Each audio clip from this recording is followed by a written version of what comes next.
Hello, everyone. I want to welcome you to our new series tonight. And what we're doing is we were going through Genesis. It was really taking a long time, and it was really great. But then I thought one of the things that is going on in, I guess, the world is that. I was just thinking, like, a lot of people really don't understand the Bible. And recently I had a chance to actually speak at a class at Drexel University to some students who were going through a Bible as literature class. And I realized that a lot of people have a lot of questions about the Bible. And so um, I thought instead of going through a Bible verse by verse, a book verse by verse, I wanted to take some time to kind of do a flyover of the Bible. So that's really our series tonight. That's starting tonight. It's the Bible flyover, and what we're going to do is we're going to take the next 26 weeks or so and just do a flyover of the Bible. That means we're gonna talk about the main people and the purpose of the Bible and what it's about. And I think when we do a deep Bible study, a lot of people think, well, that's really for people that are in the church and people that already are really interested in the Bible and I love that. I'm really a Bible junkie. I'm always listening to podcasts. I'm always reading. I love the scriptures and I love learning more about the scriptures. I love being challenged by the scriptures. But as we get into that, I realized that a lot of times we don't even really realize the basic stories of the Bible. And I was really part of a church for a very long time, and the basic stories of the Bible were really never taught to me, and I didn't really understand what this book was. So when I first became a Christian, I was told read the book of John.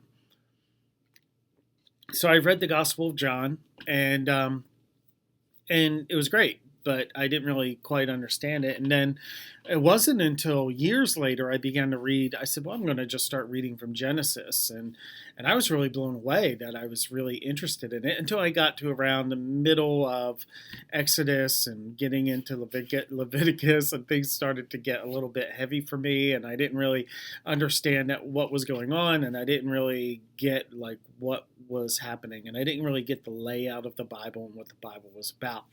So I think a lot of people are in that place.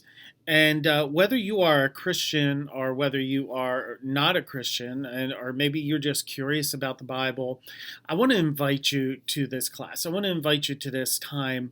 I want to invite you to challenge me, ask your questions. I want to invite you to get in touch with me either through the comments here, or maybe you can PM me and we can start a conversation. But I'm very interested in what you think, what you're going through.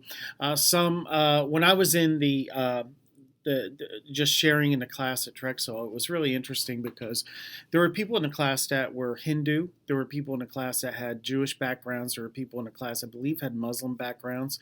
There were atheists in the class. There were people who had grown up in church but had a bad experience in church.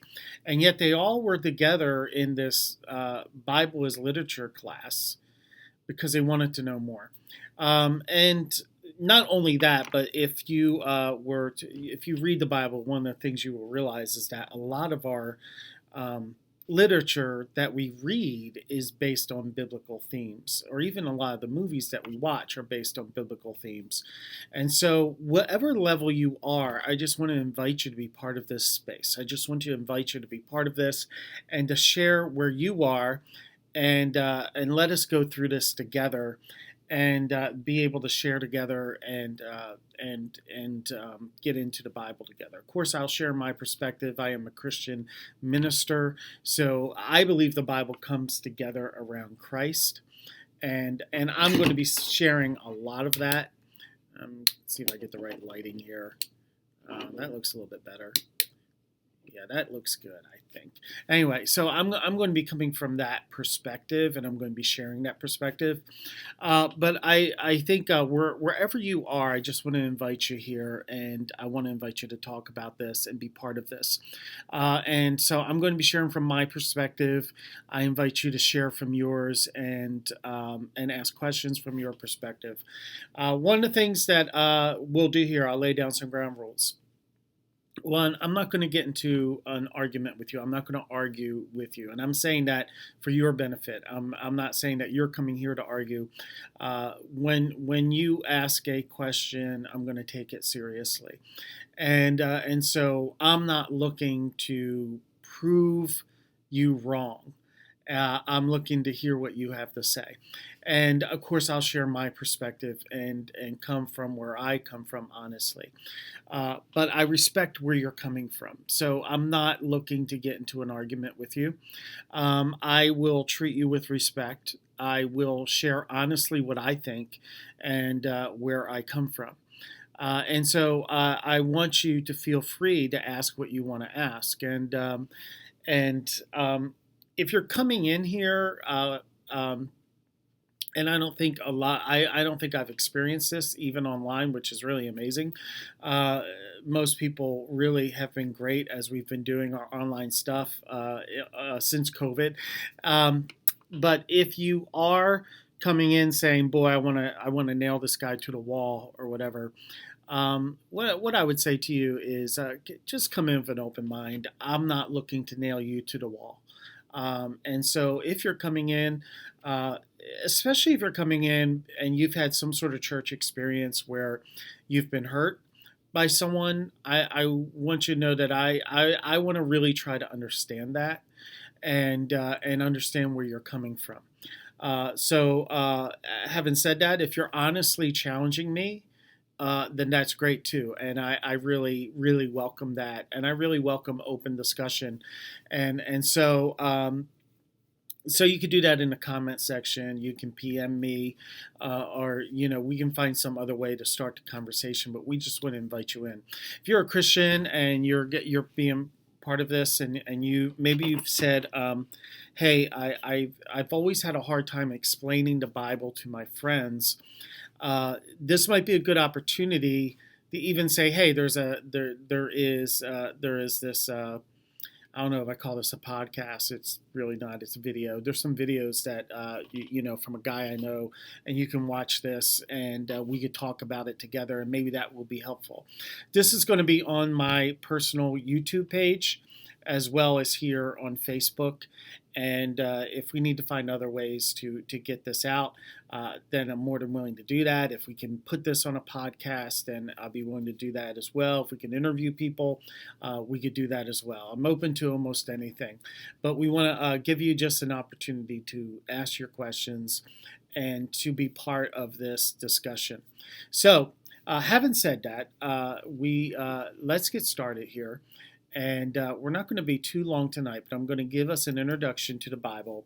And we're doing a flyover of the Bible. So we're not going to get bogged down into the weeds. We're just going to go over the Bible. And today I'm going to be in Genesis 1 and 2, or mostly Genesis 1. But first thing I want you to see is that the first character of the Bible that we're going to come in contact with is God, right? In the beginning, God.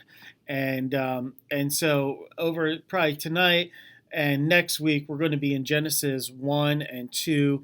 And by the way, I could spend the next 26 weeks in Genesis 1 and 2. There's just so much there. But we're going to just be doing a flyover, just kind of talking about the story. And let me start with this and just say, there's a lot of people that start in Genesis 1 and 2, and they want to really nail down that they think that this is exactly how the creation of the world happened. And then there's other people that say, no, it happened through evolution, and this is not how it happened. So let me just start here from the standpoint of for our purposes in this series. I just want to say the Bible's not a scientific book, and it's not trying to be. So wherever you're coming from, whether you believe the world was created literally in 6 days, or whether you think that this is just a poetic story, I'm okay with that right now. All right. So I'm not trying to prove anything here. And I wouldn't have time today anyway to try to prove a literal 6 day creation or anything like that. What I want us to do is talk about the story, because that's what's really important right now, because the story says something about God. And the author of Genesis, who I believe there's a good chance is Moses, that the author is trying to say something about God. And a lot of times we get so caught up in the whether or not it's a scientific story that we miss what this is trying to say about God. And that's what I really want to talk about tonight. What does this say about God? Again, this is just a flyover. And again, if we were to get into everything, whether this is a scientific explanation or anything, I think it's really a distraction from some of the more important things. What First, let me start with this. What is the Bible itself? All right. What is the Bible? So before we get into Genesis 1, let me ask this question. What is the Bible? Well, the Bible means book. That's literally what the word Bible means. I'm trying to change the view and okay. It literally means book, right? So when you say the Holy Bible, it means the holy book. But the Bible isn't really a book. The Bible is 66 books. The Bible is really a library. And so, and real quickly, how we got the Bible is in the Old Testament. There was an agreed upon group of books that Jewish Bible scribes felt were the Word of God, right? And it's broken up from the Pentateuch, the first 5 books of the Bible, and then the poetry books, the historical books. Historical books are next, then the poetry books, and then the books of the prophets. Well, Jesus just broke them down into 2 categories: the law and the prophets. The law would be the first 5 books of the Bible. The prophets would be the rest of the books in the Bible.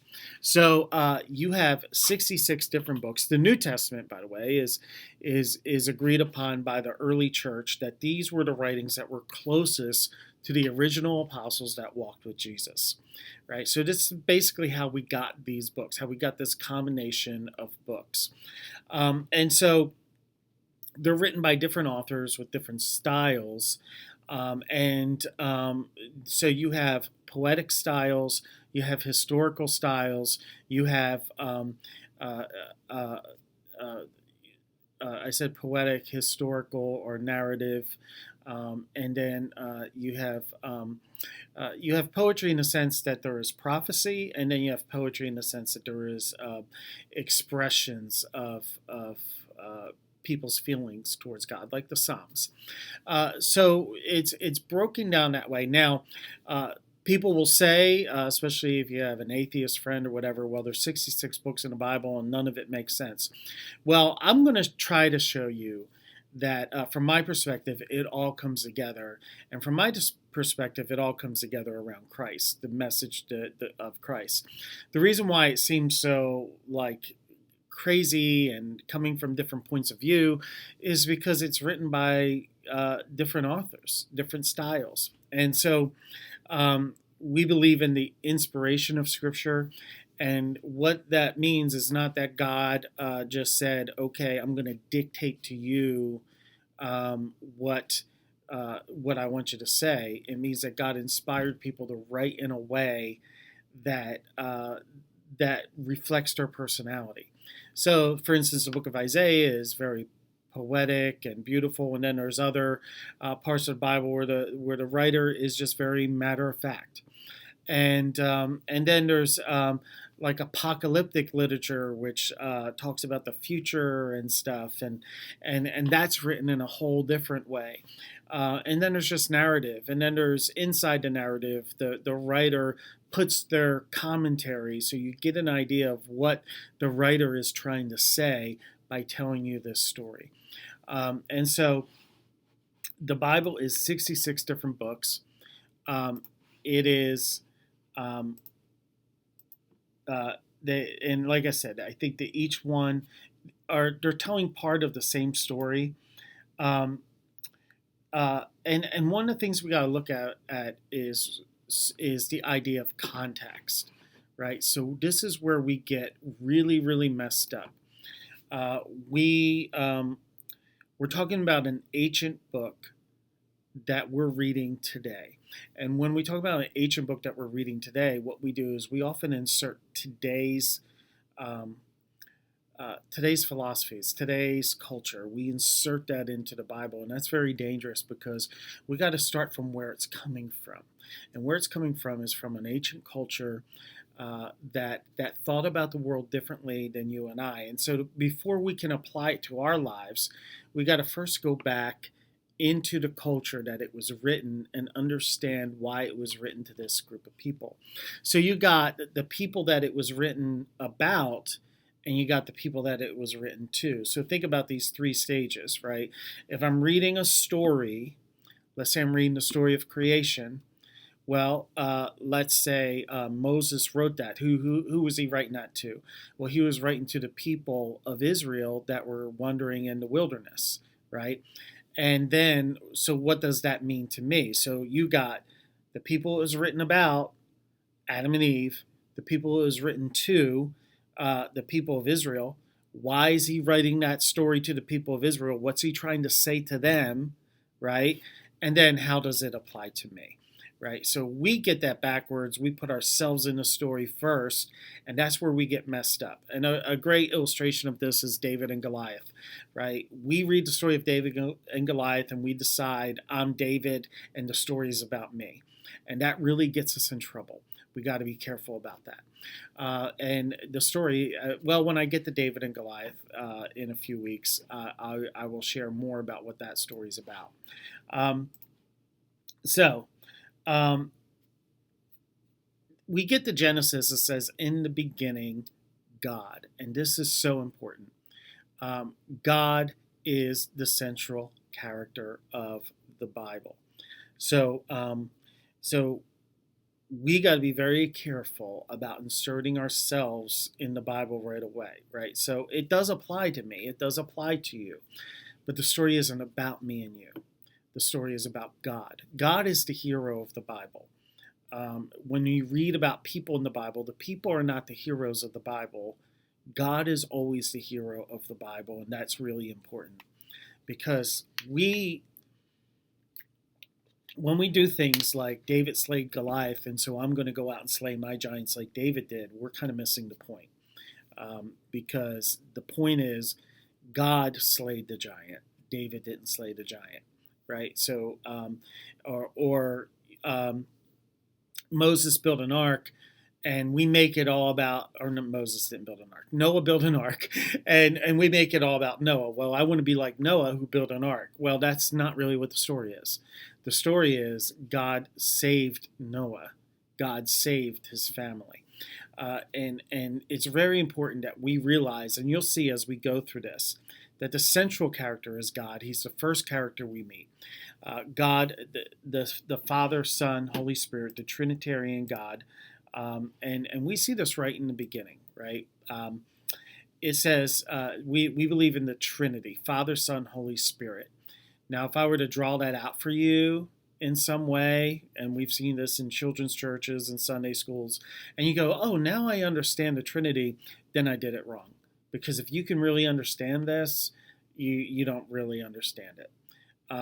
It is a mystery. God doesn't appear in different ways. God is three persons, but God is one. And you say, well, that's crazy. But we see even in the beginning, right, the first chapter of the Bible, it says the Spirit of God. It says, in the beginning, God created the heavens and the earth, and the Spirit of God was hovering over the waters. So what we see is God there in the beginning, and we see this. We see the Spirit of God there. So we see distinctions within God, within Himself, right? God, there's the Spirit of God, there is God there. Later on in the book of John, the Gospel of John, he's going to say, in the beginning was the Word, and the Word was with God, and the Word was God. So he's going to go back and say, Jesus was there in the beginning. Father, Son, Holy Spirit. And we see God in creation. Like I said, we see God in creation uh, going through this 6 day creation. And again, I don't want you to get hung up on like, was it really 6 days or a million years or whatever? I don't want you to get hung up on that right now. I just want to talk about the story. We see this 6 day of creation, and we see God separating things. We see God making distinctions of things. We see the Spirit of God hovering over the waters, and it says the earth was formless and void. And so we see this idea that there was chaos. That's really the word there. There was a chaotic planet, a chaotic earth. So in the beginning was the word. In the beginning was God. The Spirit of God was hovering over the waters, and there was chaos. And God starts to bring order. Days 1 through 3, God is bringing order. God is um, um, well, that's really my next slide, right? But let me go back. First of all, why did God create? And the only um, everything what the Bible teaches, what the scriptures teach, is that everything that has been brought into being that is not God has come from God. So scriptures don't teach that there was like matter in the universe and God took this matter and he started to create things. What the scriptures teach is that there was nothing and God said, let there be light, let there be this, let there be that. Out of God's mouth, out of God's speaking, he speaks life into existence. He speaks the matter into existence. And then after he creates matter, he starts to make things out of the matter, right? So man is made from the dust of the earth. But he created everything, and the reason why he created everything is out of love. God is not lonely. God is not needful. God is not missing something in his life. He created us because he loves us. And that's what the story is saying. God created us out of love. God created us because he loved us. Um, um, Again, the Bible's not a scientific book, but you see he's making distinctions day by day. And what you see is you can break down creation this way: days 1 through 3, God is making separations, right? God is making space for things to live. So he's creating he's creating light. He's creating water. He's separating water from land. He's creating space for things to live. And then in days 4 through 6, he fills that space. And on day 7, he says that it's very good. So God didn't look at his creation and say, oh, it's okay. God said that it's very good. And so what we see is God making stuff, God separating things, God taking chaos and making it and making order out of it. So this is going to be very important as we go through the Bible. This idea that God makes order out of chaos, that God sees, that God sees where the chaos is and he brings order out of it. And this is the first act of creation. God creating out of nothing, creating out of love, and making order out of chaos. Well, that's the introduction for this week. And next week, we're going to get into people. We're going to get into Adam and Eve. And we're going to get into how human beings in the Bible are distinct from animals. And we'd like to talk about that some more. Maybe just to help you with this, if you're really caught up in the scientific stuff, right? If you say, well, I believe in science, I don't believe what the Bible says, that's fine. Wherever you stand on here, this definitely is a poem about how God created things. And that might be a good place to start for us, right? And some of us may not end there. We may go to the place where we say, well, it's not just a poem, but it's a description of what happened, and that's fine. But I want to just start you out that from the literary sense that this is a poem about how God created the world. What I will stand firm on for me is that God exists and that He created the world out of nothing. He spoke it into existence, and He created people, and that's where I'm going to stand. But if you want to get into scientific discussions and stuff, I'll try to do that. But I think it's missing the point a little bit. I think the point is God is the main character. God brings order out of chaos, and He separates things and brings things together. Right. So He's the creator.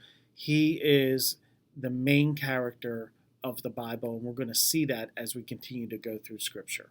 God bless you today, and we look forward to you joining us in the next few weeks as we go through this series. And please feel free to put your questions in the comments or private message me, and I'd be happy to interact with you. God bless you, and we look forward to seeing you next week.